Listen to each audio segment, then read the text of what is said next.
नमस्कार शेतकऱ्यांनो. तर आज आम्ही आमच्या मित्रा शेताला पार्टी करायला आलो होतो. तर बघू शकता थकल्यामुळं सगळे माझे मित्र शेकोट लावून बसले. तर उदय, कृष्णा, सोनू या थंडीतून ऊस खाल्लंय. सगळ्याचं जेवण होऊन सुद्धा सोनू ऊस खाते. आम्ही सुद्धा खाल्लंय थंडी. तर या शेताला येऊन आज आम्हाला एक माणसाची जाणीव कळाली, ते आहे शेतकरी. मित्रांनो, शेतकरी शेतामध्ये रात्रीच्या टायमाला कसं पाणी देत आहे हे आज आम्हाला या शेताला येऊन कळालं.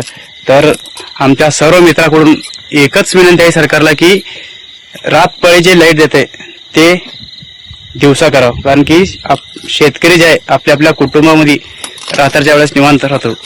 म्हणून आमच्या सगळ्या मित्राकडून एक सरकारला विनंती आहे आमची. तर रात्री जे काही लाईट आहे रातपळीला ते शेतकरी शेतामध्ये पाणी येऊन देऊ नये आणि दिवसा येऊन द्यावं. हे बघा आमच्या मित्राचे शेत आणि हे सगळे आमचे आगाव मित्र. जरा तुमचे सगळ्याचे तोंड दाखव रे रात्रीच्या टायमाला. बघा मित्रांनो, ह्या गवारीमध्ये कृष्णा, जरा तुमच्याबद्दल काय बोलू शकता काय शेताबद्दल? एवढ्या धुंड्या मारलो आहे मी तरी त्या आयला नेऊन गवत झालंय. मित्रांनो काय करा मी तुम्ही कमेंट मध्ये सांगा बघू. हे बघा आमचं कृष्णा शेत अशा प्रकारे ठेवलंय. आणि आमचे सोनू तर असं असतात ना मित्रांनो, हे असं असं अरे झंग्या, त्याची हिने बघू शकता मित्रांनो तुम्ही तसं उडून गेला मला. हे बघा आमचा झंग्या. बघा आमचं नाव आता झंग्यामन मित्रांनो.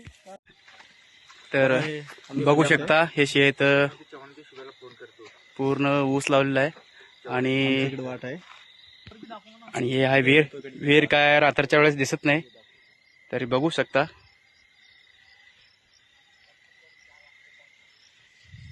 तर मित्रांनो, तुम्हाला आमचा आजचा व्हिडिओ कसा वाटला कमेंटमध्ये नक्की सांगा. लाईक करा, शेअर करा. धन्यवाद.